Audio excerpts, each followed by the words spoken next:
प्रदेश की लोकसभा सीटों को लेकर इंडिया गठबंधन के सहयोगी दलों के बीच सीट शेयरिंग फॉर्मूला तय नहीं हो पाया है। इस बीच समाजवादी पार्टी के अध्यक्ष अखिलेश यादव ने लोकसभा चुनाव 2024 के लिए सोमवार को 11 उम्मीदवारों की नई लिस्ट जारी की है। इस लिस्ट से साफ है कि राष्ट्रीय लोकदल के साथ उनका कोई गठबंधन नहीं बचा है।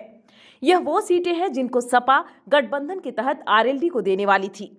अखिलेश यादव इससे पहले भी इंडिया गठबंधन से बिना सीट शेयरिंग के फॉर्मूले के सीटों को लेकर ऐलान करते रहे हैं। इसके साथ ही सोमवार को अमेठी में राहुल गांधी की भारत जोड़ो न्याय यात्रा में शामिल नहीं होना भी बड़े संकेत दे रहा है। माना जा रहा है कि अखिलेश यादव चाहते हैं कि राहुल गांधी की यात्रा में शामिल होने से पहले तय यूपी की सीटों पर दोनों पार्टियों के बीच बंटवारा फाइनल हो जाए। सपा सुप्रीमो ने पिछले दिनों कांग्रेस अध्यक्ष मल्लिकार्जुन खड़गे को पत्र लिखकर आश्वासन दिया था कि राहुल गांधी की अमेठी या रायबरेली की यात्रा में वो शामिल होंगे। अखिलेश यादव ने पिछले माह जनवरी में भी इंडिया गठबंधन दल के अपने सबसे बड़े सहयोगी कांग्रेस से बिना सलाह मशविरा किए 16 लोकसभा सीटों पर प्रत्याशियों का ऐलान कर दिया था। वहीं अब 11 लोकसभा सीटों पर ऐलान कर चौंका दिया है। इसके पीछे एक बड़ी वजह यह भी मानी जा रही है कि कांग्रेस ने समाजवादी पार्टी से ज्यादा सीटों की मांग की है। इस मसले को कोई खास तवज्जो न देते हुए समाजवादी पार्टी सीटों पर प्रत्याशियों के नामों का ऐलान करने में जुटी है। हैरान करने वाली बात यह है कि यूपी की प्रतापगढ़ सीट से समाजवादी पार्टी ने एसपी सिंह पटेल के नाम का ऐलान भी कर दिया है, जबकि राहुल गांधी आज इस संसदीय क्षेत्र में भारत जोड़ो न्याय यात्रा निकाल रहे हैं।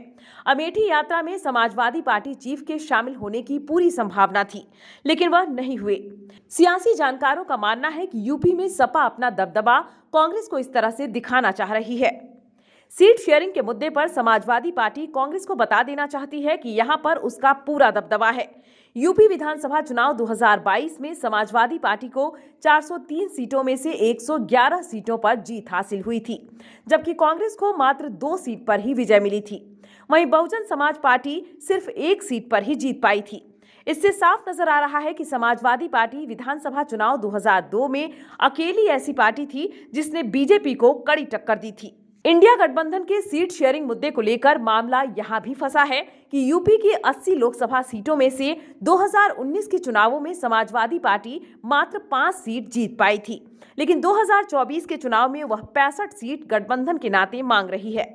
वहीं 1 सीट पर जीत हासिल करने वाली कांग्रेस 25 सीटों पर दावेदारी ठोक रही है। इस सब के चलते समाजवादी पार्टी चरणबद्ध तरीके से अपने स्तर पर पार्टी प्रत्याशियों के नामों का ऐलान करने में जुटी है।